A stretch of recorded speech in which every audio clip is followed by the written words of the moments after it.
여기 방송사의 강압으로 인해 억지로 한국 취재를 오게 되었다는 프랑스 특파원이 있습니다. 그리고 한국에 오자마자 시종일관 불만을 쏟아내던 그녀는 이내 한국의 밤거리에서 충격적인 장면을 포착하며 무슨 이런 나라가 다 있냐며 기겁을 하는데요.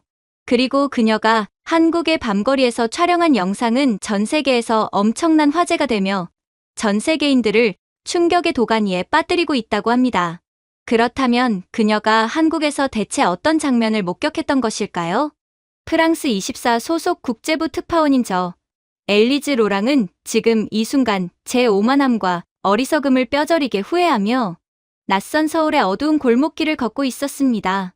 애초에 취재 일정으로 이 불안정한 아시아의 분단 국가에 오면서 7살 난 딸 루시를 억지로 데려오는 것이 아니었습니다. 한국이라는 나라, 특히 처음 마주한 서울의 밤거리에 대한 저의 첫인상은 순수한 공포 그 자체였으니까요. 아무리 프랑스에 루시를 돌봐줄 사람이 단 한 명도 없더라도 어떻게든 프랑스에 두고 왔어야 했어요. 지금 상황은 정말 최악이었습니다. 시차 적응에 실패의 피로가 극에 달한 데다 제 스마트폰 배터리 잔량은 이미 6%를 가리키며 붉은색 경고등을 끔벅이고 있었거든요.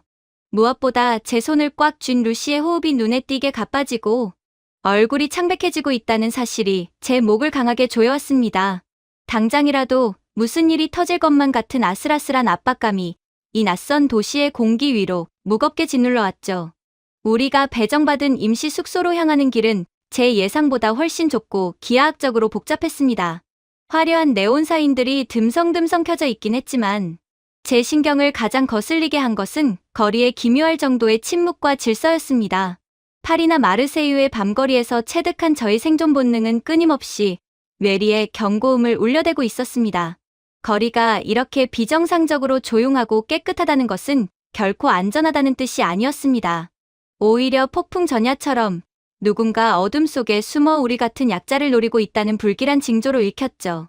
엄마, 나 머리가 너무 어지럽고 토할 것 같아. 루시가 칭얼거리며 제자리에 주저앉으려 했습니다.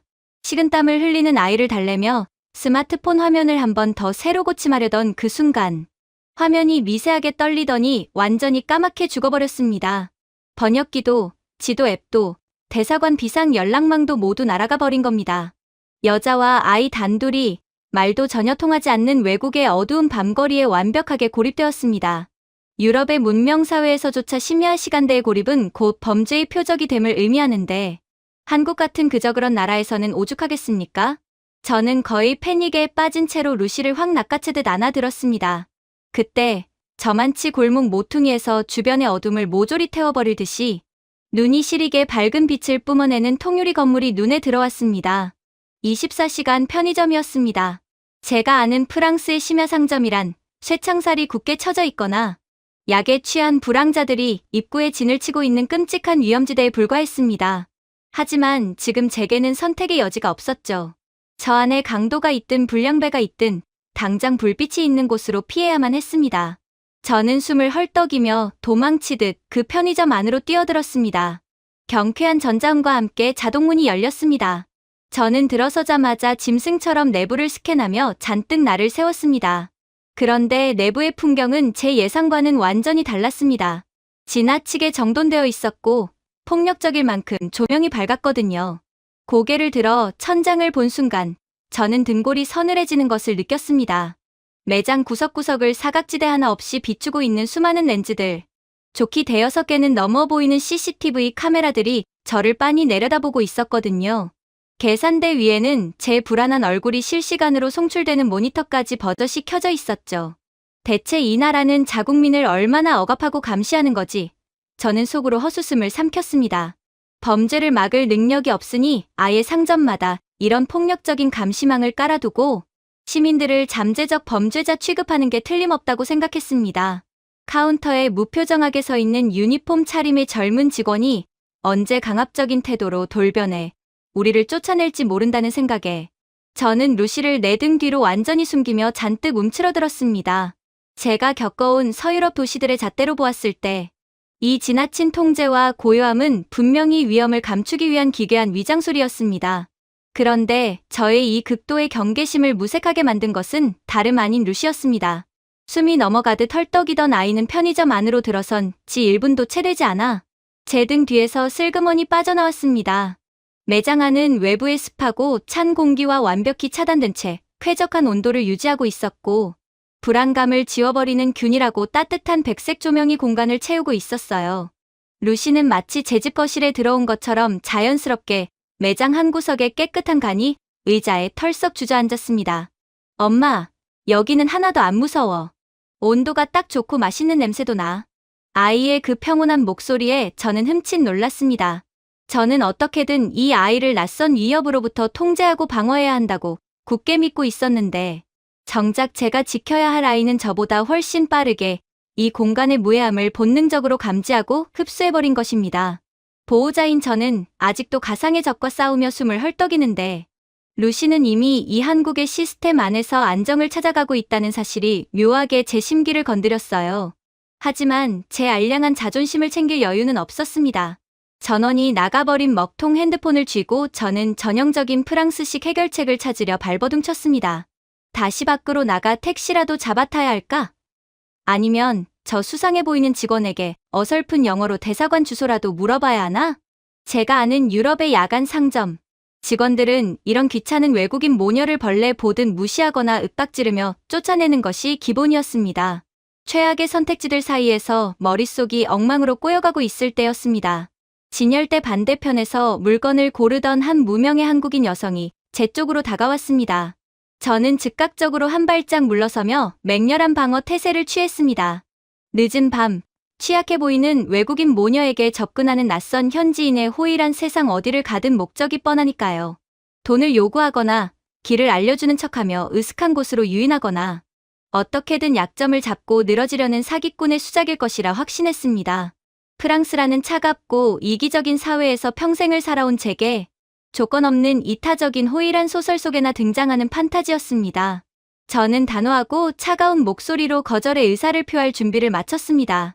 그러나 눈앞의 한국인 여성은 저에게 그 어떤 과장된 동정심이나 부담스러운 감정적 접근도 보이지 않았습니다. 그녀는 제 손에 들린 꺼진 스마트폰과 의자에 기대어 있는 루시의 지친 얼굴을 번갈아 보더니 곧바로 카운터의 직원에게 짧고 단호한 한국어로 무언가를 말했습니다. 그러자 직원은 아무런 불평도 귀찮은 기색도 없이 즉각적으로 다가와 여러 개의 단자가 달린 충전 케이블을 제 스마트폰에 꽂아주었습니다. 그와 동시에 여성은 매대에서 상온에 두어 너무 차지 않은 생수 한 병과 어린이용 비타민 음료를 가져와 본인의 카드로 빠르게 결제한 뒤 루시의 손에 가볍게 쥐어주더군요. 제가 당황하여 지갑을 뒤적거리며 유로화라도 꺼내려 하자 그녀는 무심한 표정으로 고개를 저었습니다. 돈을 바라는 게 아니었습니다. 그녀는 자신의 스마트폰을 꺼내 몇 번 화면을 두드리더니 제게 내밀었습니다. 영어로 번역된 화면에는 당신이 묵는 호텔 이름이 무엇입니까? 라는 문장이 떠 있었습니다. 제가 얼떨결에 숙소의 이름을 더듬더듬 말하자 그녀는 고개를 끄덕이고는 화면을 한 번 더 넘겼습니다. 거기에는 숫자 110이라는 번호와 함께 경찰청 마크가 선명하게 찍힌 화면이 띄워져 있었습니다. 여기 112입니다. 영어가 지원됩니다. 아니면 문자를 보내거나 영상을 쓸 수도 있어요. 비주얼 112입니다. 그녀가 내뱉은 그 짧고 무미건조한 영어 몇 마디가 제 뒤통수를 망치로 세게 후려치는 것 같았습니다. 그녀는 혹시라도 제가 이 밤거리의 위협을 느끼거나 아이의 상태가 악화된다면 당장 112를 누르라고 알려주는 것이었습니다. 외국인이 말 한마디 제대로 못하는 패닉 상태에서도 문자를 보내거나 스마트폰 카메라로 주변을 비추기만 하면 실시간 위치가 경찰 상황실로 전송되어 즉각적인 보호를 받을 수 있는 비주얼 112 시스템이 이 도시에 존재한다는 사실을 그저 담담하게 알려주었을 뿐입니다. 그 순간 제 머릿속에서 혼란스럽게 엉켜있던 퍼즐 조각들이 거친 소리를 내며 완전히 다른 거대한 그림으로 맞춰지기 시작했습니다. 제 눈앞에 있는 이 밝은 편의점은 단순히 과자나 음료수를 파는 구멍가게가 아니었습니다. 늦은 밤 낯선 도시에 떨어진 여성과 아이가 위기에 처했을 때 언제든 뛰어들어와 몸을 숨길 수 있는 완벽한 초밀착 도시명 생활안전 인프라 그 자체였던 것입니다. 특파원으로서 각국의 시스템을 분석하던 저의 뇌리가 빠르게 돌아가며 이 공간의 진정한 가치를 해독해내기 시작했습니다. 제가 방금 전까지 조지 오웰적인 감시망이라며 콧방귀를 뀌었던 그 촘촘한 CCTV들은 잠재적 범죄자를 통제하는 독재의 도구가 아니었습니다.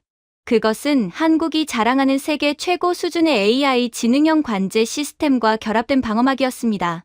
특정 데시벨 이상의 비명 소리나 이상 행동 패턴이 감지되면 즉각적으로 112 상황실과 연동되어 3분 이내에 경찰이 들이닥치도록 설계된 약자가 애초에 범죄의 표적이 되지 않도록 보호하는 첨단 예방망이었습니다.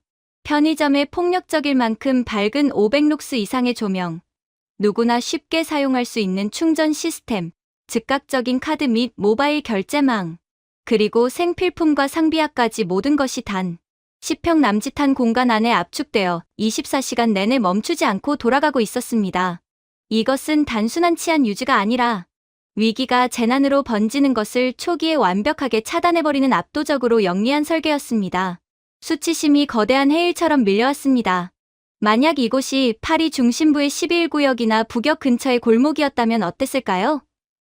밤 11시에 배터리가 꺼진 채 아이를 안고 거리를 헤매는 동양인 모녀는 5분도 지나지 않아 뒷골목 불량배들이나 소매치기들의 완벽하고 무력한 사냥감이 되었을 것입니다. 상점들은 일찌감치 두꺼운 철창을 내린 채 굳게 닫혀 있을 것이고 경찰에 전화를 건다 해도 30분 넘게 대기음에 시달리다 신경질적인 교환원으로부터 내일 아침에 경찰서로 와서 조서를 쓰라는 모욕적인 답변이나 들었을 테죠. 지금 당장 납치범의 표적이 되었는데 내일 아침에 조서를 쓰라고 하는 게 프랑스 경찰의 한계인 것입니다. 인권과 문명의 발상지라 자부하는 프랑스의 그 우스꽝스러울 정도로 처참한 치안 인프라는 시민들을 매일 밤 각자의 운과 생존 본능에 내맡겨버리는 야만적인 방치에 불과했습니다. 그러니까 파리에서는 밤거리를 무사히 걷는 것 자체가 엄청난 정신적 에너지를 소모하는 노동이라고 불리는 거죠. 하지만 한국의 이 초밀착 생활안전 인프라는 그 불필요한 에너지, 소모와 시간 낭비를 원천적으로 소거해버렸습니다. 시민들은 밤길을 두려워하느라 시간을 허비할 필요가 없었고 그 안정감은 고스란히 이 나라의 엄청난 생산성과 삶의 만족도로 직결되고 있었습니다. 다른 나라들이 이 시스템을 따라하는 것은 거의 불가능에 가깝다는 것도 단번에 이해했습니다. 단순히 돈을 쏟아부어 첨단 기기를 설치한다고 될 일이 아니니까요. 세계 최고 수준의 통신망과 IT 기술력은 기본이고 무엇보다 밤거리에 널린 이 고가의 장비들과 유리문 상점들이 약탈당하거나 박살나지 않을 것이라는 시민들 간의 거대한 신뢰 자본이 바탕이 되어야만 성립 가능한 인프라였습니다. 프랑스 정부가 수십억 유로를 들여 파리 곳곳에 이런 시스템을 만든다 한들 불과 일주일 만에 폭동과 약탈로 카메라 렌즈가 깨지고 매장이 털려 폐허가 될 것이 불보듯 뻔했습니다. 제가 그토록 우월하다고 굳게 믿고 살았던 서구, 유럽의 문명이라는 잣대가 이 조그만 아시아 국가의 동네 편의점 앞에서 얼마나 미개하고 시대착오적인 억지였는지 깨닫는 순간 얼굴이 화끈거려 도저히 고개를 들 수가 없었습니다. 시차 적응으로 인한 열이 아니었어요. 그것은 명백히 제 오만한 편견이 산산조각 나면서 발생하는 치욕적인 마찰열이었죠. 하지만 저를 무엇보다도 당혹스럽게 만든 것은 그 한국인 여성의 태도였습니다. 프랑스라는 차갑고 개인주의적인 사회에서 나고 자란 제게 타인에게 베푸는 친절이란 항상 어떤 대가나 우월감의 과시를 동반하는 것이었습니다. 저는 계속해서 속으로 대체 이 여자가 나에게 원하는 게 뭘까를 계산하며 옹졸하게 방어막을 치고 있었는데 그녀는 제가 안정을 찾은 것을 확인하자마자 아무런 보상도 심지어 대단한 감사 인사조차 바라지 않는다는 듯 가벼운 목례만을 남기고 미련 없이 편의점 문을 열고 밤거리로 사라져버렸거든요. 타인의 위기에 기꺼이 손을 내밀면서도 결코 호들갑을 떨거나 선의를 전시하지 않는 그 깔끔하고 이타적인 온기. 이건 한국의 놀라운 시스템의 완벽함보다도 더 날카롭게 제 가슴을 찔렀습니다. 계산적이고 차가운 사회에서 살아남기 위해 잔뜩 독을 품고 있던 제 자신이 너무도 작고 천박하게 느껴질 정도였죠. 엄마, 봐. 나 이제 완전 괜찮아. 물병을 든 루시가 평온하고 맑은 얼굴로 저를 올려다보며 말했습니다. 아이의 이마에 맺혔던 식은땀은 이미 사라지고 없었습니다. 아이는 이 한국의 편의점이 제공한 밝음과 시스템, 그리고 한 무명 시민의 따뜻한 배려 안에서 이미 완벽하게 스스로 구원받은 상태였어요. 어느새 카운터의 기기에서 충전되던 제 스마트폰. 액정에는 12%라는 생명줄과도 같은 안도감 넘치는 숫자가 켜져 있었습니다. 지도를 켜보니 우리가 가야 할 호텔은 불과 도보로 3분 거리에 있는 큰 길가였습니다. 저는 입술을 꽉 깨물었습니다. 그 친절한 한국인 여성을 향해 땡큐라는 그 흔하고 당연한 감사. 인사조차 제대로 내뱉지 못한 제 자신이 끔찍하게 원망스러웠습니다. 너무도 완벽하게 헛다리를 짚은 제 어리석음에 대한 부끄러움과 제가 무시하고 조롱하려 했던 이 나라의 시스템에 가장 비참한 순간에 완벽하게 의존해 목숨을 구했다는 사실이 제 알량한 자존심을 사정없이 긁어댔기 때문입니다. 가자, 루시. 늦었다. 저는 여전히 씁쓸한 입맛을 다스리지 못한 채 아이의 손을 굳게 잡고 편의점 문을 나섰습니다. 징 하는 기계음과 함께 자동문이 닫히고 다시 밤거리로 나섰을 때 아까는 그토록 불길하고 무서워 보였던 서울의 공기가 전혀 다른 질감으로 제 피부에 닿고 있었습니다. 그것은 어둠 속에 범죄자를 숨기고 있는 공포의 침묵이 아니었습니다. 눈에 보이지 않는 거미줄처럼 촘촘하게 짜여진 첨단 인프라망과 타인의 약점을 함부로 찌르지 않고 기꺼이 보호하려는 사람들의 높은 도덕적 배려가 만들어낸 평온하고 안전한 질서의 결과물일 뿐이었죠.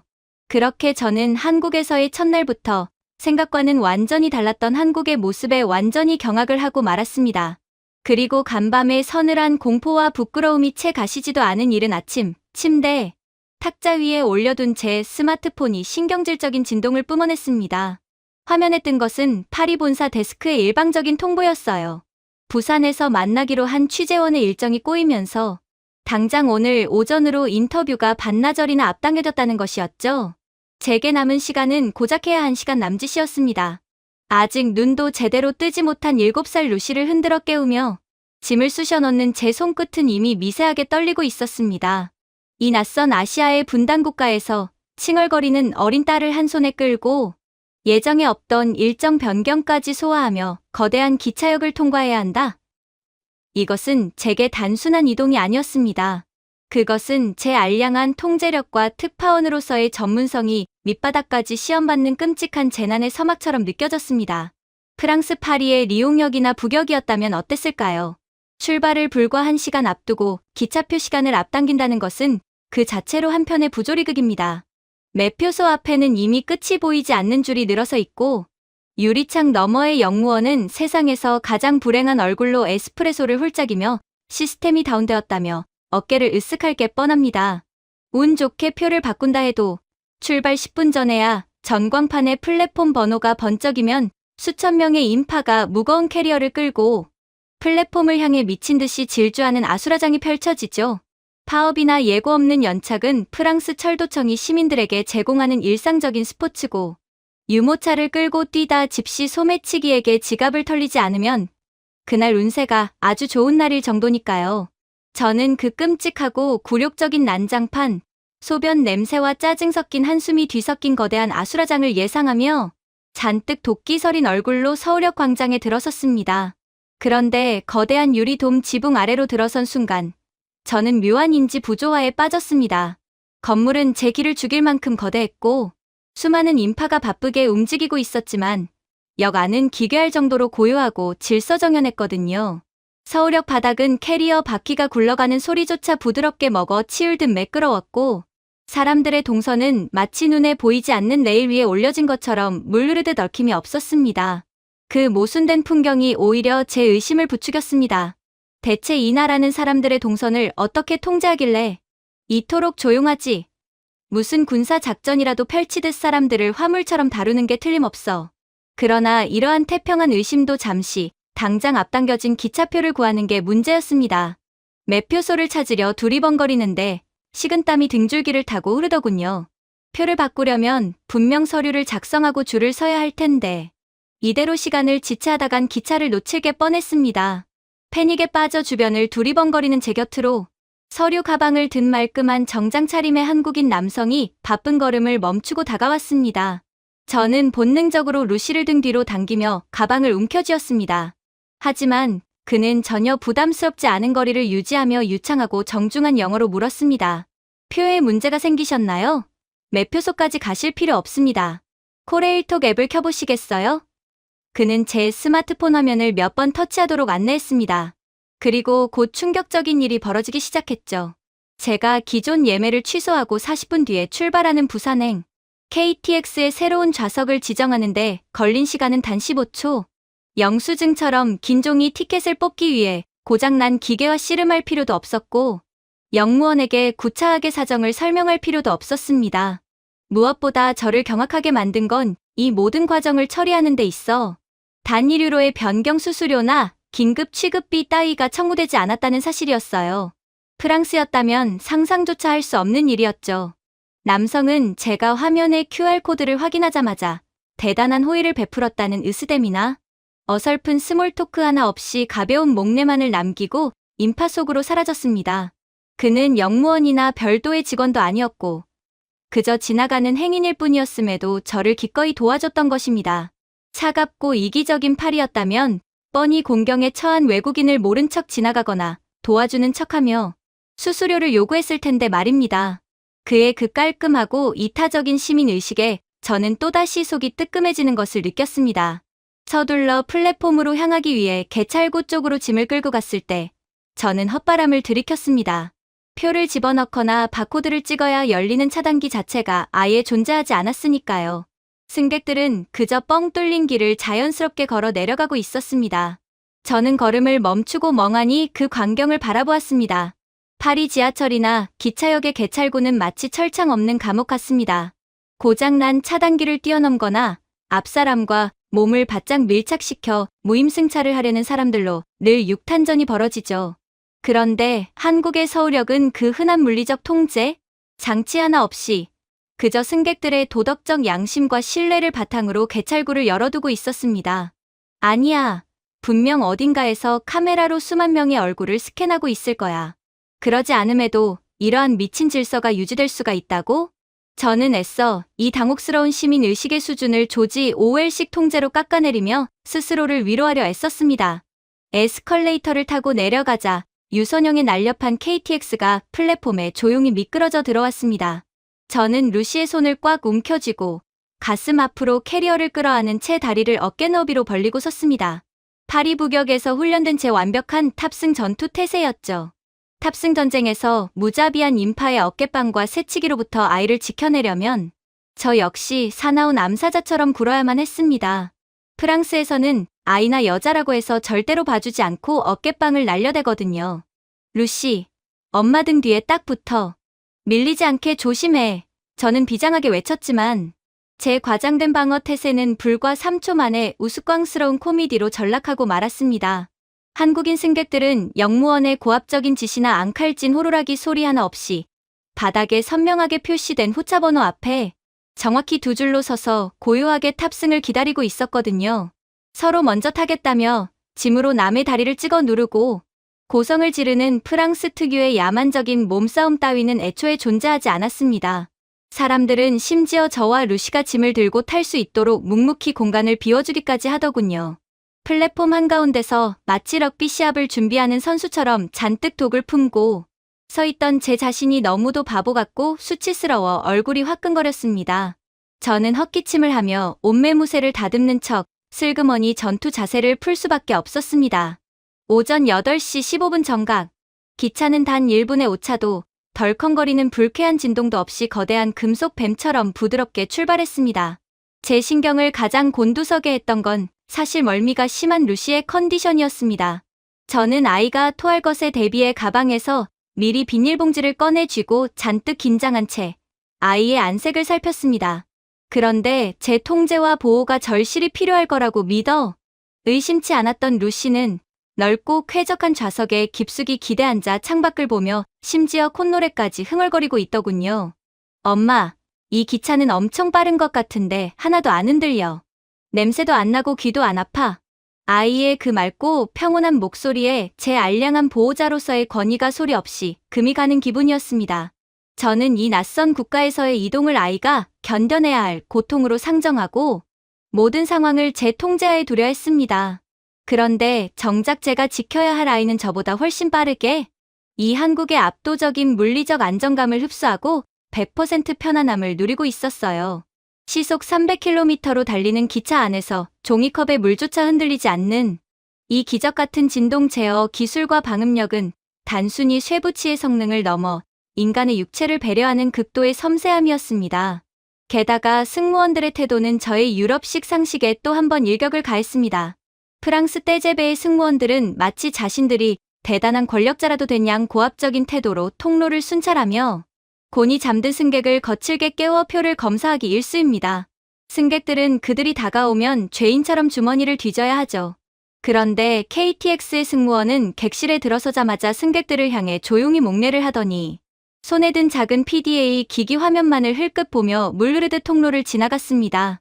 시스템상 빈자리로 되어 있는 곳에 사람이 앉아 있는지만 디지털로 대조할 뿐 정당하게 표를 끄는 승객의 휴식을 무례하게 방해하는 짓 따위는 하지 않는 것입니다. 기술이 어떻게 인간의 존엄과 편의를 보호하는 방향으로 작동하는지를 가장 조용하고도 폭력적인 방식으로 증명해 보이고 있었죠. 서울에서 부산까지 대략 2시간 반. 이 시간은 피말리는 체력을 갉아먹는 이동의 형벌이 아니라 오히려 잃어버린 수면, 시간과 평정심을 되찾아주는 완벽한 회복의 캡슐이었습니다. KTX는 제가 이 낯선 나라에서 최초로 맞닥뜨린 저의 그 어떤 방어 기제도 통하지 않는 거대한 시스템적 압도였습니다. 저는 팔짱을 꽉 낀 채 창밖으로 미끄러지듯 스쳐 지나가는 낯선 산천을 응시했습니다. 서유럽의 철도 인프라와 공공질서가 언제나 세계의 표준이자 최고라고 굳게 믿어왔던 제 오만한 자부심이 이 미세한 진동조차 없는 좌석 위에서 소리 없이 증발하고 있었습니다. 제가 그토록 철석같이 믿어왔던 문명국가의 품격이라는 잣대가 대체 무엇이었을까요? 화장실조차 더러워 맘 편히 갈 수 없고 끊임없이 주변을 경계하며 지갑을 사수해야 하는 프랑스의 그 원시적인 기차역들이 문명이라면 지갑을 좌석에 두고 화장실을 다녀와도 아무도 손대지 않는 이 완벽하게 통제되고 상호 신뢰하는 시스템은 대체 무엇이라 불러야 하는 걸까요?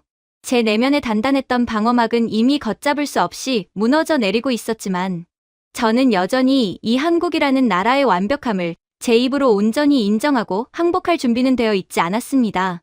알 수 없는 굴욕감과 그보다 훨씬 거대한 안도감 사이에서 목덜미를 잡힌 채 저는 그저 말없이 좌석 등받이에 몸을 더 깊숙이 기댈 뿐이었습니다. 제 혼란스러운 감정 따위는 알바 아니라는 듯 한국의 고속열차는 단 1분의 오차도 없이 우리가 가야 할 종착지를 향해 눈부신 속도로 공기를 가르며 질주하고 있었습니다.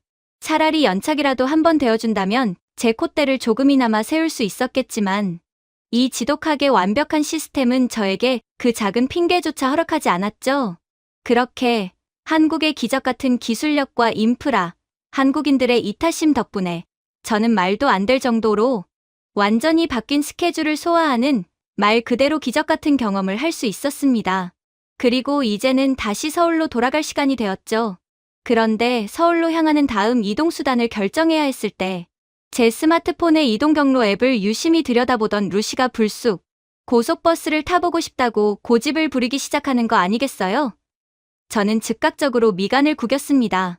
제게 장거리 버스란 좁아 터진 좌석에 무릎을 짓눌린 채 정체불명의 채취와 퀴퀴한 에어컨, 냄새를 몇 시간이나 견뎌야 하는 유럽식 문명적 실망감의 종합 세트였으니까요. 파리에서 마르세유로 가는 장거리 버스를 떠올리는 것만으로도 멀미가 날 지경이었습니다. 하지만 루시는 한국의 프리미엄 고속버스 사진을 가리키며 비행기 1등석처럼 누워갈 수 있다며 물러서지 않았습니다. 그래, 어디 한번 타보자. 내가 얼마나 빨리 후회하는지 엄마가 똑똑히 보여줄 테니까. 저는 코웃음을 치며 속으로 벼르고 있었습니다. 터미널에 도착했을 때만 해도 제 오만한 편견은 굳건했습니다. 그런데 승강장에 대기 중인 황금색 프리미엄 고속버스에 오르는 순간 제 입술은 불만을 쏟아낼 타이밍을 잃고 멍청하게 반쯤 벌어지고 말았습니다. 버스 내부는 제가 알던 근한민 수용소 같은 유럽의 장거리 버스와는 아예 차원이 다른 생태계였습니다. 고작 20개 남짓한 좌석은 독립된 캡슐처럼 분리되어 있었고 버튼 하나만 누르면 침대처럼 완벽하게 뒤로 눕혀졌습니다. 옆 사람의 시선을 차단하는 개인 커튼, 무선 충전 패드, 심지어 항공기에서나 볼 법한 개인용 모니터까지 완벽하게 세팅되어 있었죠. 루시는 환호성을 지르며 제 집 안방처럼 신발을 벗고 침대형 좌석 깊숙이 파고들었습니다. 반면 저는 이 과잉 친절한 시스템이 분명 금세 바닥을 드러낼 거라며 억지로 팔짱을 끼고 꼿꼿하게 앉아 있었습니다. 그래. 한국이 생각보다 훨씬 우수한 국가였다는 건 인정하지. 그런데 그래봐야 버스지. 고속도로를 달리기 시작하면 덜컹거리는 진동에 금방 멀미가 날 게 뻔해. 저는 보호자로서의 우월감을 유지하기 위해 끊임없이 방어막을 쳤습니다. 하지만 이 장거리 이동의 진정한 위기는 버스의 승차감이 아니라 전혀 예상치 못한 루시의 생리적 붕괴에서 찾아왔습니다. 서울을 벗어나 고속도로를 1시간쯤 달렸을 때였습니다. 엄마, 나 속이 너무 이상해. 토할 것 같고 배도 너무 아파. 창밖을 보며 낄낄거리던 루시의 얼굴이 순식간에 창백해지더니 식은땀을 비 오듯 흘리기 시작했습니다. 아이의 작은 손이 제 옷자락을 미친 듯이 쥐어뜯고 있었습니다. 제 심장이 쿵하고 바닥으로 곤두박질 쳤습니다. 단순한 멀미가 아니었습니다. 아이의 몸이 완전히 통제력을 상실하기 직전의 그 끔찍한 비상사태. 프랑스의 고속도로 한복판에서 이런 일이 벌어졌다면 어땠을까요? 상상만 해도 끔찍했습니다. 버스 안에 있는 그 비좁고 악취나는 암모니아 구덩이 같은 화장실에 아이를 구겨넣고 구토를 받아내야 하거나 신경질적인 운전기사에게 제발 갓길에 차를 세워달라고 빌어야 했을 겁니다. 승객들은 짜증 섞인 한숨을 내쉬며 저희 모녀를 전염병 환자 보듯 혐오스럽게 노려보았겠죠. 공공장소에서의 신체적 통제력 상실은 곧 사회적 수치심과 직결되는 법이니까요. 저는 극도의 패닉에 빠져 루시의 입을 손수건으로 틀어막으며 안절부절 못했습니다. 제 알량한 통제력 따위는 흔적도 없이 증발해버린 완벽한 무기력 그 자체였습니다. 그런데 그때 충격적인 일이 벌어지기 시작했어요. 저희의 모습을 보던 한 한국인 승객이 버스 좌석 스크린에 떠있는 화장실 버튼을 누르더니 이내 저희에게 이 버스는 곧 휴게소에서 정차할 테니 걱정하지 말라는 뚱딴지 같은 소리를 해왔거든요. 잘 달리던 버스가 저희 때문에 휴게소에 들린다고요? 이건 도대체 말이 되지 않는 소리였습니다. 그때 제 귀를 의심하게 만드는 목소리가 들려오더군요. 잠시 후 칠곡 휴게소에 정차하겠습니다. 정차 시간은 15분입니다. 기사님의 무미건조한 안내 방송이 구원의 종소리처럼 울려 퍼졌습니다. 그리고 승객이 기사님의 한국어를 번역해주자 저는 그 자리에서 완전히 굳어버리고 말았죠. 한 사람을 위해 모두가 배려를 해주는 꿈만 같은 시스템이 한국에서는 정말로 존재하고 작동하고 있던 것입니다. 그렇게 저는 버스가 멈추자마자 아이를 들쳐업고 혹시 모를 사태에 대비해 온갖 휴지와 물티슈를 손에 꽉 쥔 채 전투를 치르러 가는 병사처럼 비장하게 버스에서 뛰어내렸습니다. 제 머릿속에 각인된 고속도로 휴게소란 파리 외곽의 에으드 흡포처럼 잡초가 무성하고 언제 청소했는지 모를 갈색 덩어리가 이곳저곳에 널려있는 끔찍한 변기가 기다리고 있으며 건장한 트럭 운전사들이 불량하게 담배를 피우고 있는 인간 존엄성의 사각지대였으니까요. 저는 마주칠 모든 더러움과 불편함을 극복해내겠다는 비장한 각오로 휴게소 화장실 입구를 향해 돌진했습니다. 그리고 저는 그 화장실 입구에서 마치 마법에 걸린 바보처럼 굳어버리고 말았습니다. 제가 들어선 곳은 오물이 뒹구는 생지옥이 아니라 대형 백화점 1층 VIP 라운지처럼 눈부시게 밝고 기괴할 정도로 청결한 공간이었습니다.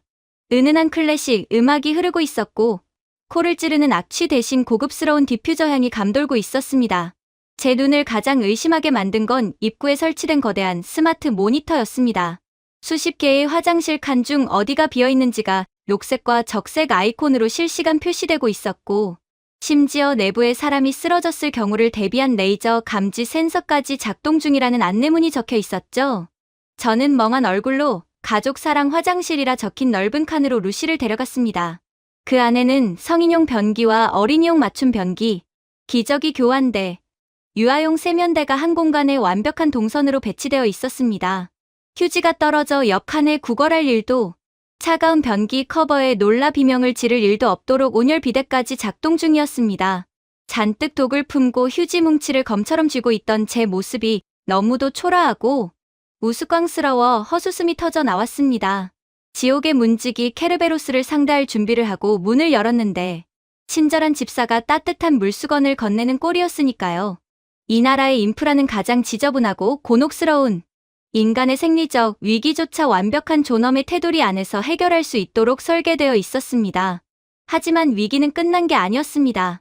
속을 개워내고 화장실 문제는 해결했지만 루시는 탈진에 비틀거렸고 옷에는 약간의 얼룩이 묻어 있었습니다. 15분이라는 짧은 정차 시간 안에 아이를 씻기고 옷을 갈아입히고 따뜻한 물과 속을 진정시킬 음식을 먹인 뒤 다시 버스에 타야만 했습니다. 프랑스였다면 이 모든 미션을 10분 안에 해내는 건 물리적으로 불가능합니다. 자판기는 고장 나 있기 일쑤고 샌드위치 하나를 사려 해도 계산대의 느긋한 직원은 세상에서 제일 바쁜 척하며 세워라 내워라 시간을 끌 테니까요. 결국 일정 전체가 망가지고 다음 버스를 기다리며 차가운 길바닥에서 아이를 안고 울어야 했을 겁니다. 그러나 한국의 스마트 휴게소는 제가 예상한 모든 시간적 지연과 물리적 마찰을 가루로 만들어버렸습니다. 화장실을 나오자마자 펼쳐진 거대한 푸드코트에는 수십 가지의 음식이 있었지만 그 누구도 줄을 서서 메뉴판을 보며 군뱅이처럼 고민하지 않았습니다. 입구에 늘어선 키오스크에서 화면을 몇 번 터치하고 카드를 대자 단 3초 만에 주문 번호가 적힌 영수증이 튀어나왔습니다. 그리고 놀랍게도 루시의 차가워진 속을 달래줄 따끈한 우동 한 그릇이 나오기까지 걸린 시간은 단 2분 30초였습니다. 마치 F1 경기장의 피트스톱 요원들처럼 주방의 직원들은 놀라운 속도와 완벽한 분업으로 방금 끓여낸 음식을 제 앞에 대령했죠. 그 2분 30초 동안 저는 바로 옆 24시간 편의점에 뛰어들어가 깨끗한 생수와 유아용 소화제, 그리고 얼룩을 지울 물티슈까지 한 번에 쓸어 담아 결제를 마쳤습니다. 이 모든 공간이 단 50m 반경 안에 완벽하게 압축되어 있었기에 가능한 기적이었습니다. 화장실에서의 위기 모면, 탈수 방지, 식사, 그리고 약품 구매까지. 이 거대하고 유기적인 생활 밀착형 회복 인프라는 제가 버스에서 상상했던 그 처참한 사회적 붕괴와 지옥 같은 스트레스를 불과 8분 만에 완벽하게 소거해버린 거였죠. 우동 국물을 몇 모금 마시고 약을 삼킨 루시의 얼굴에 다시 따뜻한 혈색이 돌기 시작했습니다. 아이는 언제 아팠냐는 듯 젤리를 씹으며 휴게소 창밖에 뽑기 기계들을 흥미롭게 구경하고 있었습니다. 아이가 무너진 몸과 마음을 회복하는 동안 제 주변을 지나치는 수많은 한국인 승객들 중 그 누구도 우리 모녀를 동정하거나 귀찮은 시선으로 쳐다보지 않았습니다. 그들은 그저 각자의 질서를 지키며 빠르고 조용하게 자신들의 휴식을 취할 뿐이었죠. 인프라의 속도에 걸맞은 그 완벽하게 정돈된 대중의 질서와 무심한 배려. 그것은 첨단 기술보다도 훨씬 더 강력하게 저를 압도했습니다. 다시 버스에 오르고 제자리에 앉았을 때 저는 등받이에 머리를 기대고 깊고 허탈한 숨을 내쉬었습니다. 모든 한국인들의 배려 덕분에 프랑스였다면 완전히 망해버렸을 법한 위기를 극복해냈거든요. 이건 도대체가 프랑스에서 평생을 자라왔던 제겐 현실감조차 느껴지지 않는 상황이었습니다. 그렇게 버스는 다시 소리 없이 미끄러지듯 고속도로를 달리기 시작했습니다. 루시는 의자를 완전히 눕히고 담요를 덮은 채 가장 평온한 얼굴로 깊은 잠에 빠져들었습니다.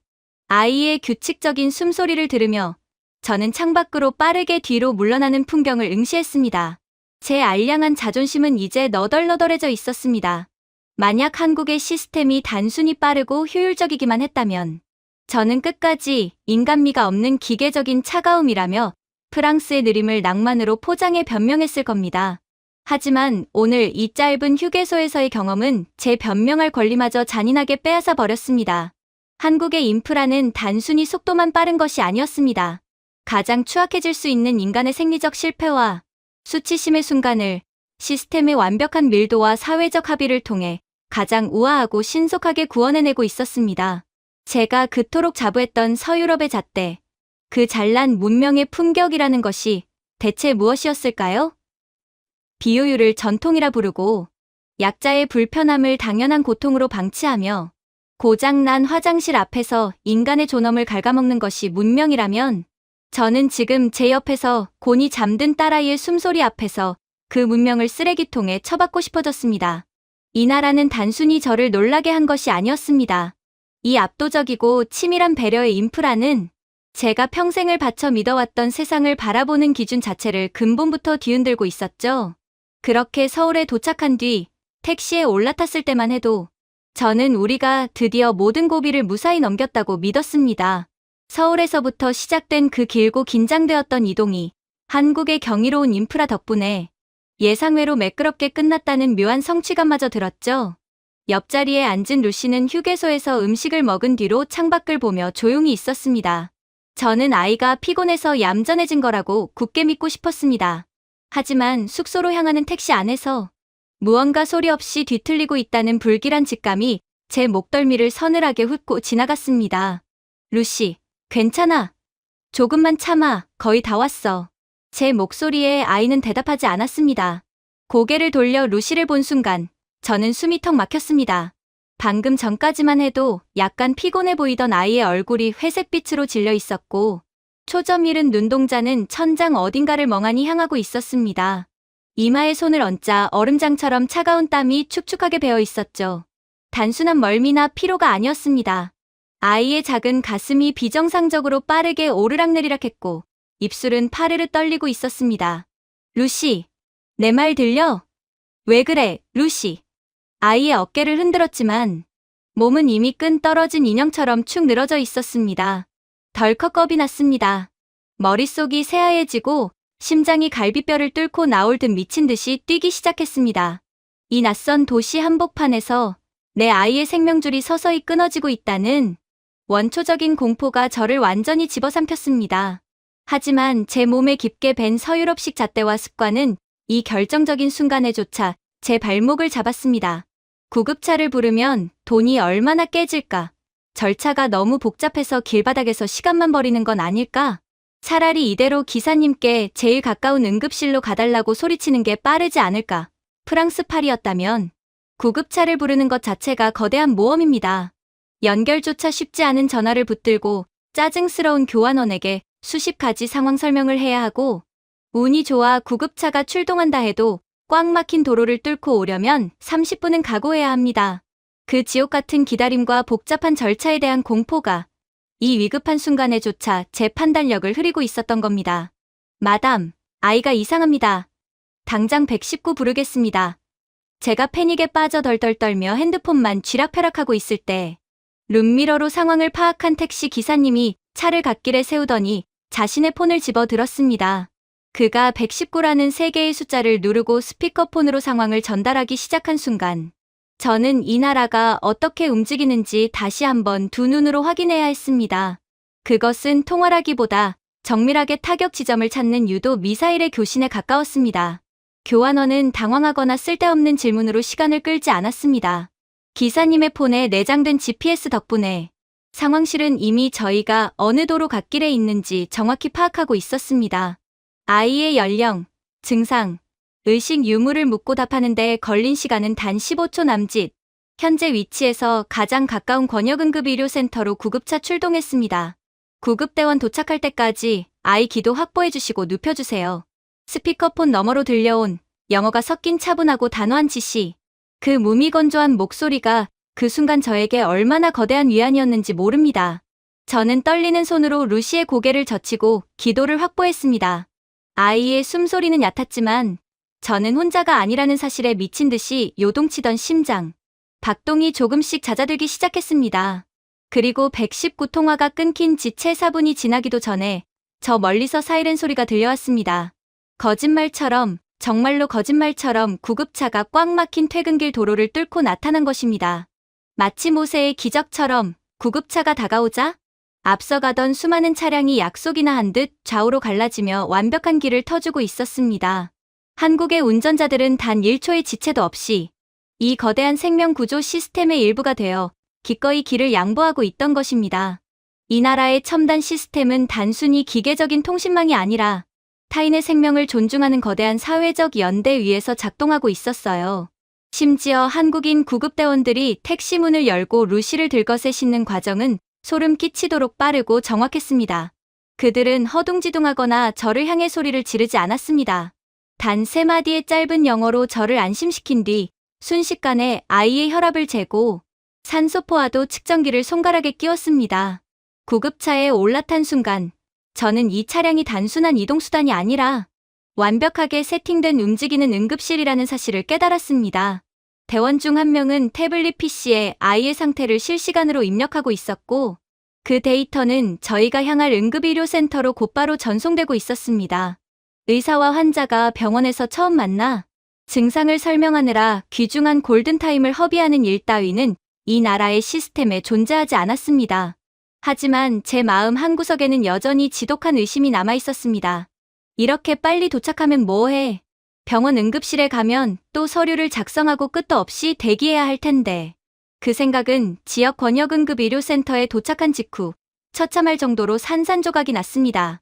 제가 상상했던 응급실의 풍경은 돗대기 시장처럼 시끄럽고 환자와 의료진이 뒤엉켜 아비규환인 프랑스식 병원의 전형적인 모습이었습니다. 그러나 한국의 응급실은 제가 알던 모든 상식을 뒤엎는 곳이었습니다. 응급실 문이 열리자마자 저희를 맞이한 것은 환자의 중증도에 따라 색깔별로 나뉜 트리아지 라인이었습니다. 접수처에서 서류 뭉치를 들고 헤맬 필요도 없었습니다. 이미 구급차에서 전송된 데이터를 바탕으로 의료진은 루시를 가장 위급한 환자 구역인 소생실 옆 집중치료구역으로 곧바로 밀어넣더군요. 순간 저는 간호사가 루시의 팔목에 채워준 바코드 팔찌를 보고 헛웃음을 터뜨리고 말았습니다. 환자의 정보를 디지털로 관리하며 바코드를 찍어 투약 오류를 막는 이 시스템.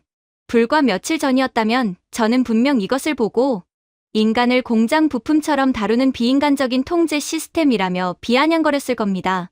하지만 지금 당장 내 아이의 숨이 멎을지도 모르는 상황에서 그 바코드는 오진과 사고를 원천 봉쇄해주는 가장 강력하고 안전한 생명줄이었습니다. 제 오만한 편견이 이토록 무의미하고 멍청했다는 사실에 얼굴이 화끈거렸지만 부끄러워할 시간조차 없었습니다. 한국인 의료진의 움직임은 물 흐르듯 유기적이었습니다. 한 명은 능숙하게 혈관을 잡아 수액을 연결했고 다른 한 명은 체열을 마쳤으며 한국인 의사는 제게 다가와 짧지만 명확한 영어로 현재 상황과 앞으로의 처치 계획을 설명했습니다. 이 모든 과정이 병원 문을 들어선 지 불과 10분 만에 벌어진 일이었습니다. 프랑스에서는 손쉽게 찾아볼 수 있는 대기실 의자에 앉아 피를 말리며 하염없이 의사의 이름을 부르짖어야 하는 그 지옥 같은 기다림의 시간은 단 1초도 존재하지 않았습니다. 한국의 시스템은 단순히 사람을 살리는데 그치지 않고 보호자가 무지와 혼란 속에서 겪어야 할 부차적인 공포와 수치심까지 완벽하게 통제하고 있었죠. 수액이 들어가고 1시간이 지났을 즈음 모니터에 비친 루시의 산소포화도 수치가 안정적인 궤도에 올랐고 창백했던 뺨에 다시 분홍빛 혈색이 돌기 시작했습니다. 아이의 가슴이 평온한 리듬으로 오르내리는 것을 확인한 순간 그때까지 제 몸을 팽팽하게 조이고 있던 알 수 없는 긴장의 끈이 툭 하고 끊어졌습니다. 다리에 힘이 풀려 의자에 주저앉았고 참았던 눈물이 본물 터지듯 쏟아져 내렸습니다. 그 눈물은 단순히 아이가 무사하다는 안도감 때문만은 아니었습니다. 그것은 제가 평생 동안 진리라 믿어 의심치 않았던 세계관. 그 오만했던 유럽 중심의 문명적 우월감이 완전히 붕괴하며 흘러내리는 파편들이기도 했어요. 저는 프랑스의 그 느리고 비효율적인 시스템을 인간을 존중하는 낭만과 여유라고 포장해왔습니다. 한국의 빠르고 촘촘한 시스템을 보며 사람을 숨막히게 하는 기계적인 통제라고 비웃었죠. 하지만 내 아이의 생명이 경각에 달했던 이 잔인한 현실의 시험대 위에서 그 모든 변명과 포장은 쓰레기통에 처박혀야 마땅했습니다. 진짜 문명이란 웅장한 건축물이나 철학적인 수사에 있는 것이 아니었습니다. 단 1분의 골든타임도 헛되이 흘려보내지 않기 위해 국가의 시스템과 의료진, 그리고 평범한 시민들이 하나의 유기체처럼 움직여 가장 약한 생명을 늪에서 건져 올리는 것. 그것이야말로 인류가 도달할 수 있는 가장 압도적이고 위대한 형태의 문명이었습니다. 저는 잠든 루시의 따뜻한 손을 꽉 쥐고 병실 천장을 올려다보았습니다. 뺨을 타고 흐르는 눈물을 닦을 생각도 하지 못했습니다. 이제 저는 더 이상 이 나라를 평가하거나 재단할 자격이 없었습니다. 제가 미개하다고 지나치게 통제적이라고 조롱했던 이 아시아의 작은 나라가 제 알량한 편견과 오만을 박살내고 내 아이의 목숨을 가장 완벽하고 존엄하게 지켜냈으니까요. 밤이 깊어가고 응급실 창밖으로 서울의 불빛이 고요하게 빛나고 있었습니다. 저는 그 불빛들을 향해 마음속 깊은 곳에서 우러나오는 가장 수치스럽지만 가장 진실된 항복 선언을 하고 있었습니다. 제가 평생을 속고 살았다고. 이 세상의 진짜 표준은 이미 파리가 아니라 이곳에 존재하고 있었다고 말입니다. 내 품에서 새근거리며 숨쉬는 루시의 평온한 얼굴이 그 어떤 논리보다 완벽하게 그 잔인하고도 아름다운 진실을 증명하고 있었습니다. 제가 준비해온 내용은 여기까지입니다. 끝까지 시청해주셔서 진심으로 감사드리며 여러분들의 구독과 좋아요, 알림 설정은 영상 제작에 큰 힘이 됩니다. 이상 세모